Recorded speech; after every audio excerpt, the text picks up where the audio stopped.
As the sun sets on a plantation in Jamaica, children flock to Mr. Kwaku for a story.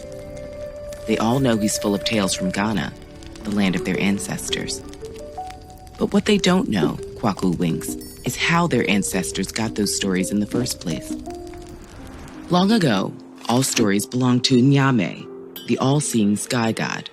People on Earth were bored and knew nothing about their history. But one creature decided enough was enough. Anansi, the tricky, shape-shifting spider, resolved to bring the stories down to Earth. He spun a web that stretched into the clouds and climbed up to confront the sky god. Crouching at Nyame's feet, Anansi shouted at the top of his lungs that he had come to take ownership of the world's stories. Looking down from his golden stool, Nyame hooted with laughter at the spider's absurd request. Nyame told Anansi that he could have all the stories he wished, but only if he could complete an impossible task. If Anansi brought him Osebo the leopard, Onini the python, Mboro the hornet, and Matia the forest spirit, then he could take the stories. Anansi humbly accepted. Nyame didn't see him grin as he scuttled away.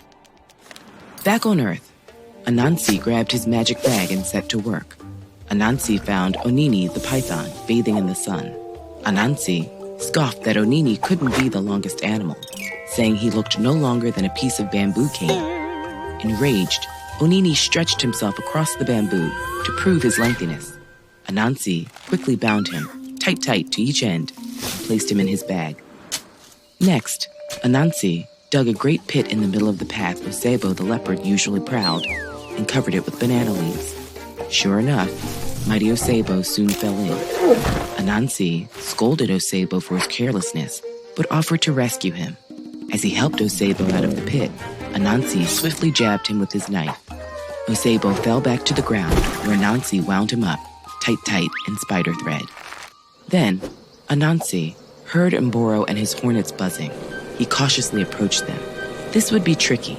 Their stings could make someone swell up and die. But Anansi knew they hated rain. He filled his mouth with water and spat it at the swarm.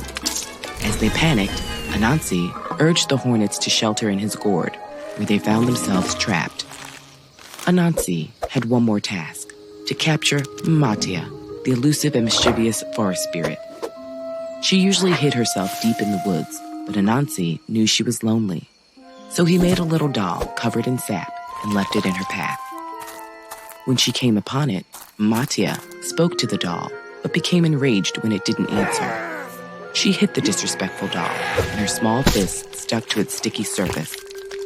Anansi wrapped Matia up tight and scooped her into his bag, along with the other creatures. Triumphantly, he climbed his web back into the clouds. When the sky god saw that Anansi had completed the impossible task, he was amazed. Nyame told Anansi that he had earned the world's stories.